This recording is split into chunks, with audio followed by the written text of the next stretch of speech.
महाराज, गजब हो गया महाराज, गजब हो गया। वो गुरुजी की लाश वहां नहीं है जहां हमने फेंकी थी।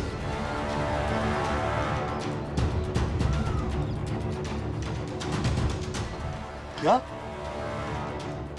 लाश नहीं है? तो कहाँ गई लाश? उसके घर पर देखा क्या? हाँ महाराज, गुरुजी के घर में भी गया था, पर वहां भी वो लाश नहीं है। और गांव वाले हैरान हैं कि गुरुजी अचानक से कहाँ गायब हो गए। बहुत अजीब बात है महाराज। कहाँ हम उस पिद्दी भीमराव को एक गुरु के हत्यारे के रूप में सब लोगों के सामने प्रस्तुत करने वाले थे, लेकिन अब लाश ही नहीं है। सेठ जी, ये समय ये सोचने का है कि गुरुजी की लाश कहाँ गायब हो गई। वही तो।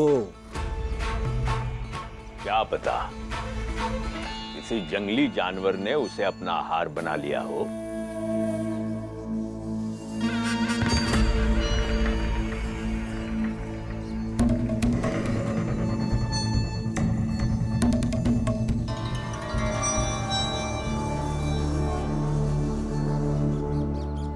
ये सही नहीं हुआ। ईश्वर को ऐसे करना नहीं चाहिए था, कदापि नहीं करना चाहिए था। क्या हुआ महाराज? वो गुरुजी जो कल हमारे धर्म, हमारी आस्था, हमारी भावना का अपमान करके उस भीमराव का साथ देने के लिए निकल गए थे, वो कहीं गायब हो गए। गायब हुए मतलब? मतलब ये कि शायद उनकी जान चली गई है।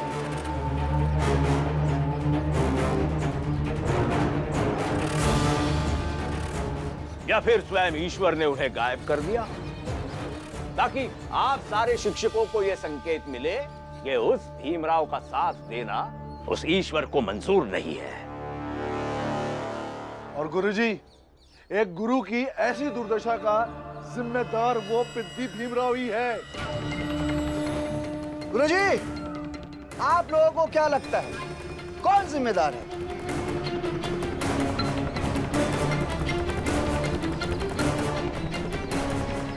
हाँ, भीमराव ही जिम्मेदार है। हाँ, भीमराव ही जिम्मेदार है। हाँ, भीमराव ही जिम्मेदार है।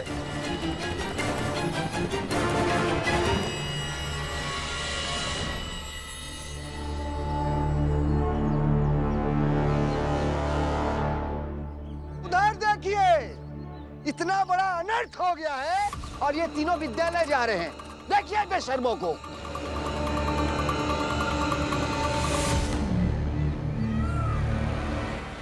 ओ भीमराव, रुक।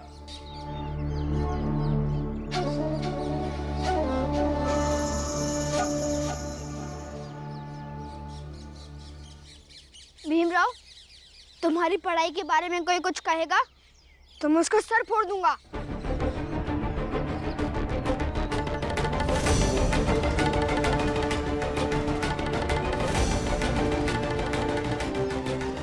फिर आ गए तुम, मोरू के पत्थर। पागल तू बैठ। भीमराव, आखिर कब तक इस पागल को ढाल बनाकर रहोगे? तुम्हें पता भी है तुम्हारे हाथों क्या पाप हो चुका है?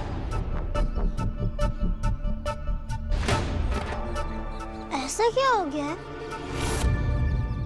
तेरे कारण, सिर्फ तेरे कारण वो गुरुजी जो कल गोष्ठी में तेरा साथ दे रहे थे, आज मिल नहीं रहे हैं।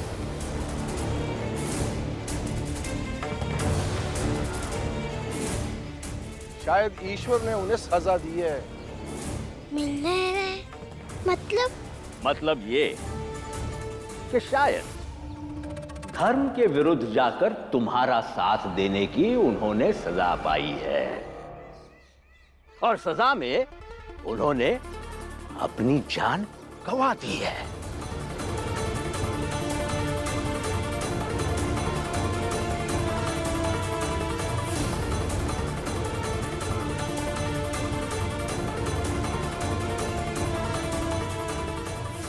क्यों?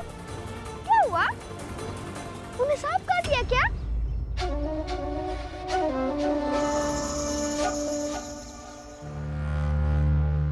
ये वो मर गए?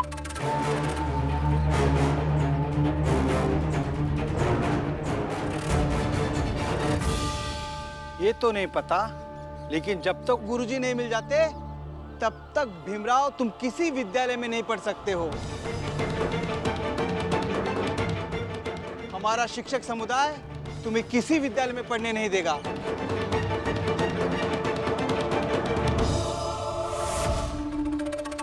आप लोगों को लगता है आप सब शिक्षक समुदाय के हैं?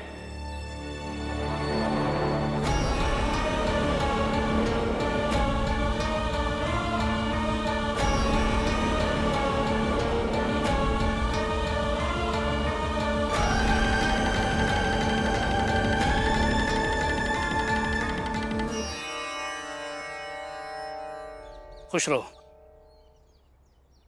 आप आ गए गुरुजी? हाँ। लो,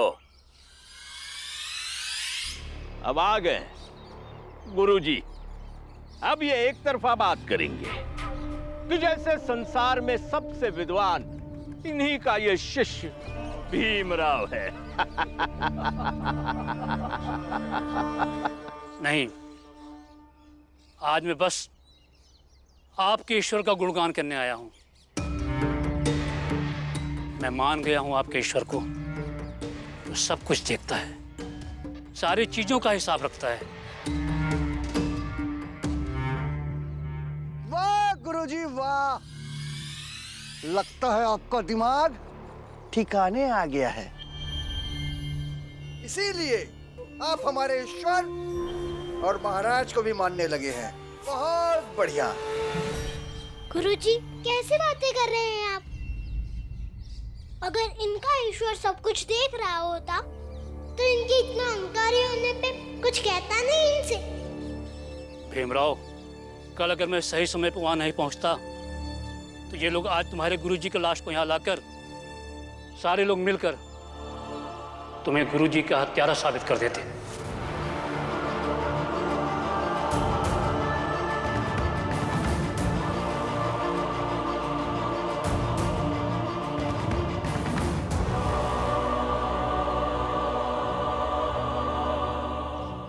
आइए गुरुजी।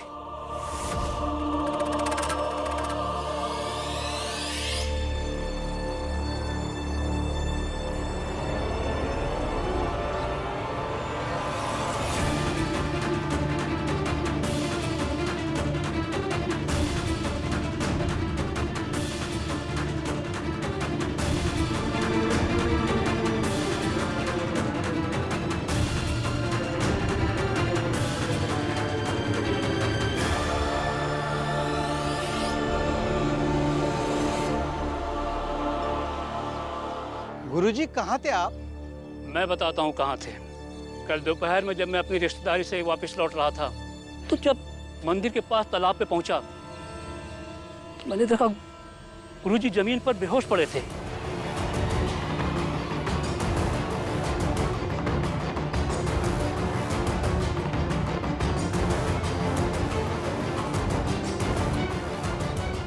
अरे, ये तो राम बहादुर है, गांव का शिक्षक। क्या हुआ राम बहादुर? उठो उठो राम बहादुर, क्या हो गया इसको?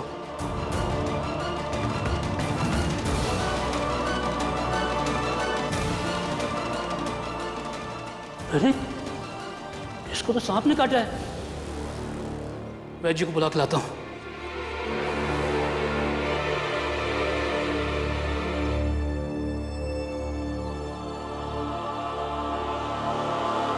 इस तरह इनकी जान बच गई। रात भर में काफी हद तक ये ठीक भी हो गए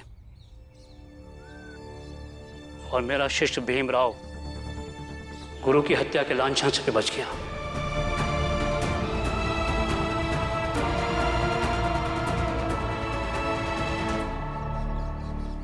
राम जी। हाँ राम जी,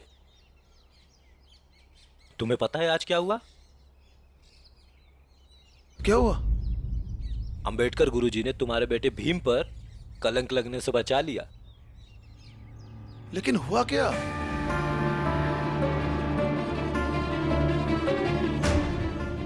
वो गुरुजी जो कल गोष्ठी में तेरा साथ दे रहे थे आज मिल नहीं रहे हैं। धर्म के विरुद्ध जाकर तुम्हारा साथ देने की उन्होंने सजा पाई है और सजा में उन्होंने अपनी जान गंवा दी है। हमारा शिक्षक समुदाय तुम्हें किसी विद्यालय में पढ़ने नहीं देगा।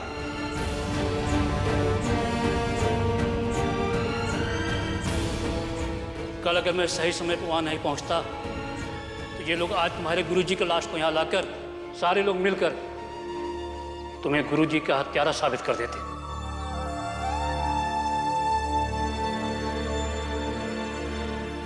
बहुत बहुत धन्यवाद गुरुजी का, जो ऐन मौके पर पहुंच गए, वरना मेरा भीम तो यही सोचकर परेशान होता कि उसकी वजह से गुरुजी की जान चली गई। ठीक कह रही हैं दीदी। देख लेना मेरा, भीम और अंबेडकर गुरुजी की जोड़ी को दुनिया याद रखेगी। मुझे कई बार गर्व और संतोष भी होता है कि मेरे बेटे के जीवन में अंबेडकर गुरुजी जैसे मार्गदर्शक है। लेकिन आप सब गुरुजन शिक्षा के हत्यारे हैं। एक विद्यार्थी जिसके मन में पढ़ाई की इच्छा है, उसकी इच्छा के हत्यारे हैं आप लोग। आप लोगों को ये बात पता नहीं कब समझ में आएगी। एक गुरु शिष्य के मन में पढ़ाई की इच्छा उत्पन्न करता है और आप लोग उसकी हत्या करते हैं। जो दूसरों की इच्छा की हत्या करता है वो गुरु कभी नहीं हो सकता है।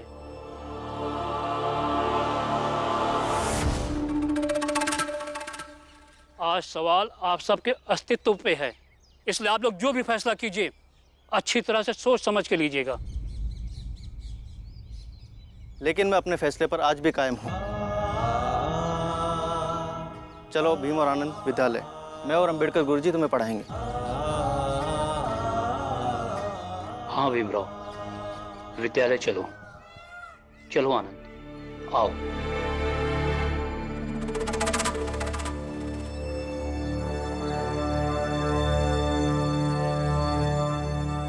लो, जिस समाज में स्वयं गुरु ही गोविंद की अवहेलना करता हो,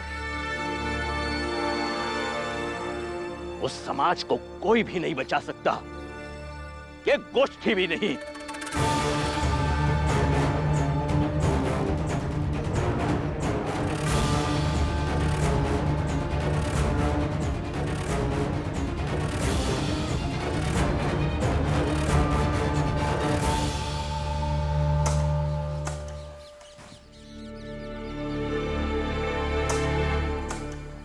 नमस्ते सेठ जी, अगर हम दोनों के लिए कुछ काम हो तो।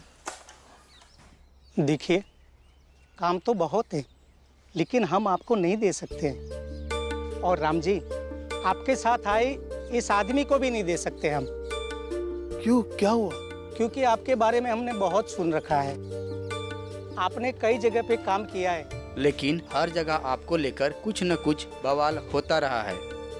मैं परेशान होना नहीं चाहता, इसलिए आप चले जाइए। लेकिन सेठ जी, मैं हाथ जोड़ कर कहता हूँ, आप चले जाइए, कहीं और जाके काम ढूंढिए। धन्यवाद सेठ जी।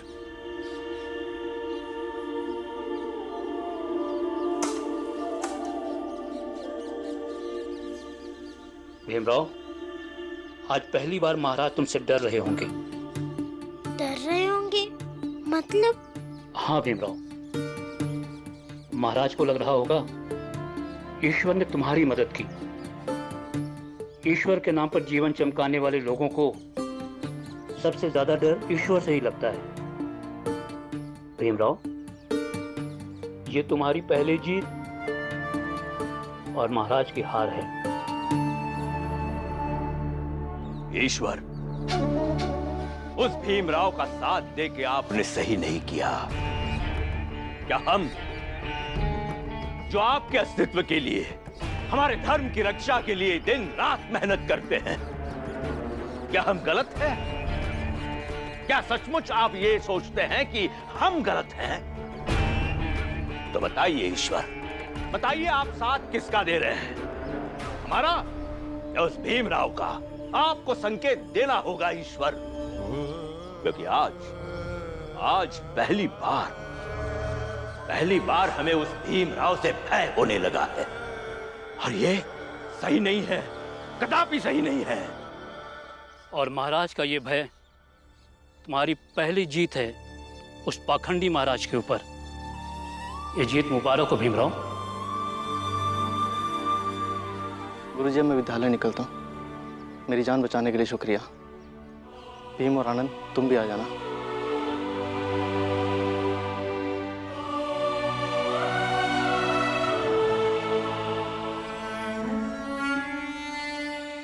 अब हमें उस भीमराव से सीधे सीधे नहीं उलझना चाहिए। अब तो कुछ दिनों तक हम उस भीमराव से दूर ही रहेंगे, जब तक हमारे मंदिर का उद्घाटन नहीं होता। तब तक हम एकांतवास में रहेंगे, और जिस दिन हमारे मंदिर का उद्घाटन हो जाएगा, हम इस गांव को हमेशा के लिए छोड़कर चले जाएंगे, और यही सही रहेगा। महाराज, महाराज आपको याद है हमारे गांव में एक विधवा आई थी जिसका नाम रानी था। महाराज, जिससे बाला प्रेम करता था और जिसको भगवान ने, मेरे राम जी के पूरे परिवार ने सहायता की थी। हाँ, तो वो फिर से आई है महाराज। उसका क्या करना है? तो हम क्या करें? सब के सब निकम्मे हो गए हो। एक काम ठीक से नहीं करते तुम लोग। बस महाराज महाराज महाराज करके दौड़ते दौड़ते आते हो हमारे पास। क्या ये महाराज चलाएंगे तुम्हारा सारा जीवन? अपने धर्म की रक्षा नहीं कर सकते तुम? अपनी जाति का अंतर नहीं बता पाते तुम? बस दौड़ते दौड़ते आते हो महाराज महाराज महाराज करके। मनुष्य हो, मनुष्य की गरिमा को समझो, योद्धा बनो। किसी से नहीं, कम से कम उस भीमराव से सीखो ये बात। छोटी जाति का होने के बाद भी अपनी लड़ाई स्वयं लड़ता है, आग भाग के किसी महाराज के पास नहीं जाता। हाँ, वैसे ये महाराज है तुम्हारे साथ, लेकिन स्वयं की लड़ाई स्वयं लड़ने की आदत डालो। खुद लड़ो अपनी लड़ाई। और हाँ, सबको जाकर बता दो कि कुछ दिनों तक अब महाराज एकांतवास करेंगे, ईश्वरी शक्तियों की अनुभूति के लिए। चले जा। जो आज्ञा महाराज।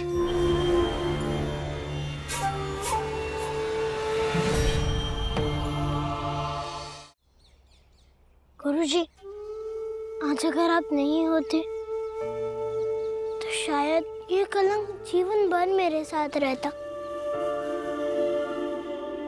धन्यवाद गुरुजी। अच्छा भीमराव, ये बताओ कि मेरा सही समय पे आने का क्या अर्थ है? बोलो भीमराव। गुरुजी, मुझे लगता है कि भीम की किस्मत अच्छी थी। तुम्हें क्या लगता है भीमराव? शायद आपके और हमारे संबंध, क्योंकि जिन दो व्यक्तियों में संबंध गहरे होते हैं, उन दोनों के बीच एक अदृश्य सा तार होता है, जिससे वे बिना कहे भी एक दूसरे की भावनाओं को समझ लेते हैं, और वो भावनाएं सही समय पर सही चीजें करवा देती हैं। ये भी सही बात है, लेकिन जो बात मैं तुम दोनों को समझाना चाहता हूँ वो ये है कि जिनके रास्ते ठीक हों, नियत साफ हो, उनके मार्ग में आने वाली कठिनाइयों का कोई न कोई उपाय निकल ही आता है। अब तुम इसे किस्मत का नाम दो, या प्रकृति के न्याय का तरीका समझो, या अपना विश्वास समझो, लेकिन हाँ भीमराव, कभी जीवन में डरना मत। ये मत सोचना कि मुश्किलें आएंगी तो उनका रास्ता कैसे निकलेगा। बस जो तुम्हारे हाथ में है ना, वो करना। देखो, आज मैं तुम्हारी मदद के लिए आया, कल कोई और आएगा, परसों कोई और आएगा। बस जीवन की ये यात्रा ऐसे ही चलती रहनी चाहिए। साहिब मेरे